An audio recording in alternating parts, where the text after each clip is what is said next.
The proposition's support and the normalization of cancel culture is providing solutions that cannot be universally applied to any situations, nor can it ever be.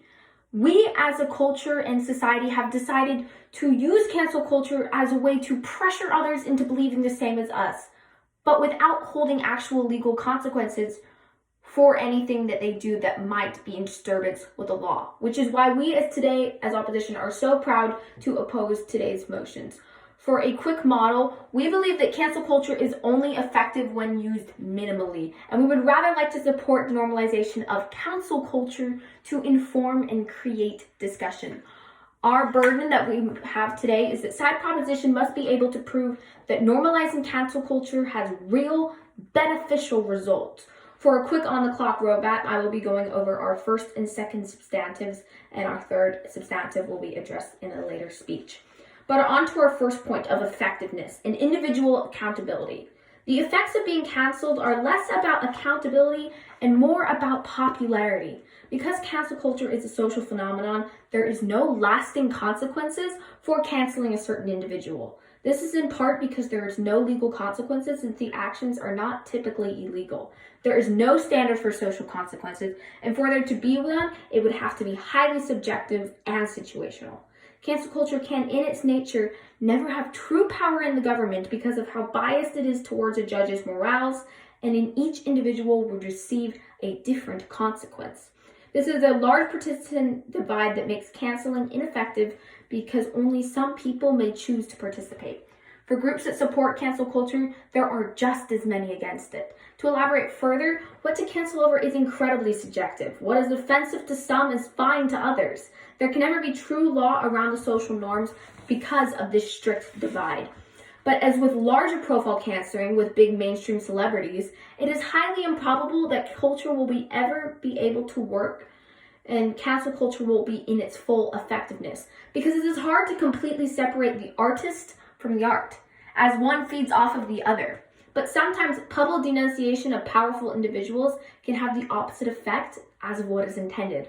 When the Surviving R. Kelly docu-series premiered in January 2019, hashtag Mute R. Kelly began trending, calling for the singer's conviction for sexual crimes and an end to his career. But the increased negative attention around the artist seemed to backfire, as on-demand streams for his music increased from 1.9 million the day before the docu-series began airing to 4.3 million, a 126% increase on the day after the 3-day premiere concluded. Another example of this is the king of YouTube, also known as Shane Dawson, when he was canceled for videos of him making racist, pedophilia, and bestiality type jokes again, and when people came back to his videos before he belittled other online creators such as James Charles for money, resurfaced. However, his cancellation never stuck because his fans would keep returning to his series that was giving him profit in the first place. This is less likely to be done also with a primary white following. Television host and comedian Ellen DeGeneres was canceled for being mean, allegations ranging from bad fan encounters, firing someone for looking her in the eye and playing favorites with someone who she extended a helping hand, down to executive producers of her show being racist and committing sexual misconduct. And yet, people still watch her show despite being canceled. In all of these examples that we have listed, we are seeing that cancel culture is not actually having true effects, not the same that we would see with counterculture. Rather than encouraging growth and prosperity and change in individuals, we are belittling them, putting them in a box where they are not able to grow or progress any further. This is not going to be beneficial to society as all, which is why we are so proud to oppose the normalization of this culture we have created and popularized today.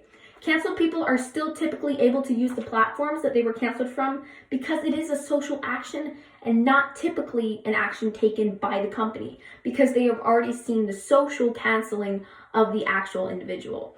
Most actions by companies need substantial backing by the public and evidence so that they might not be convicted for defamation.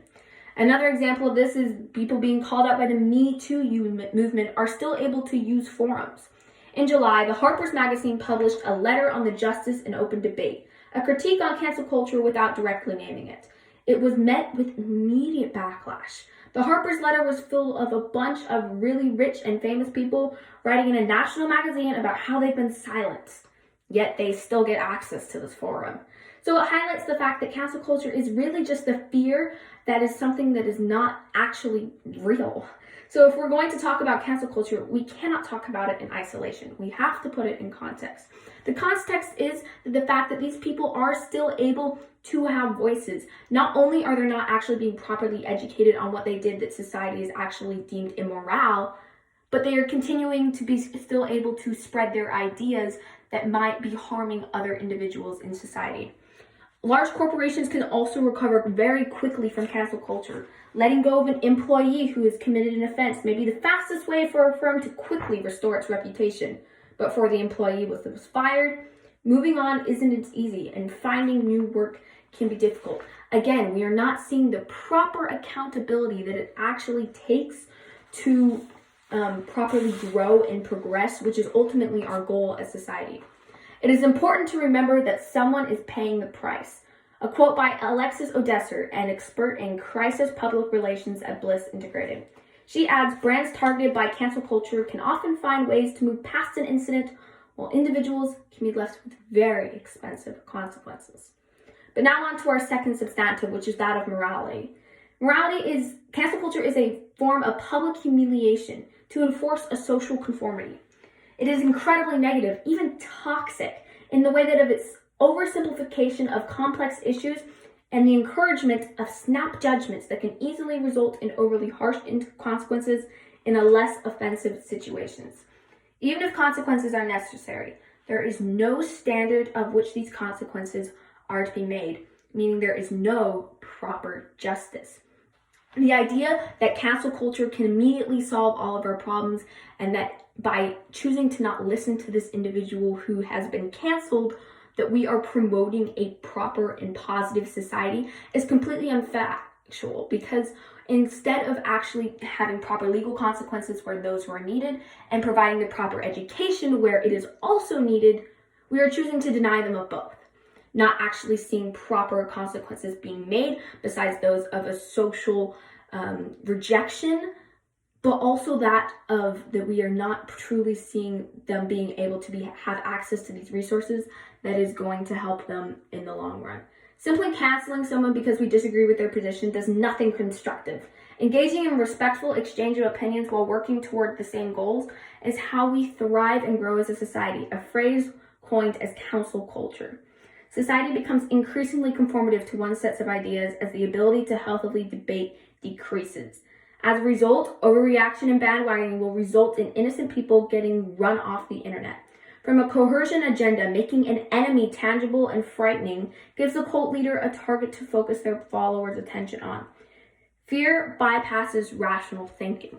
Choosing to cancel someone quickly without knowing a proper situation is exactly what society and those who are actually working against the good of society is exactly wanting. And for these reasons and many more, we are so proud to oppose today's motion. Thank you.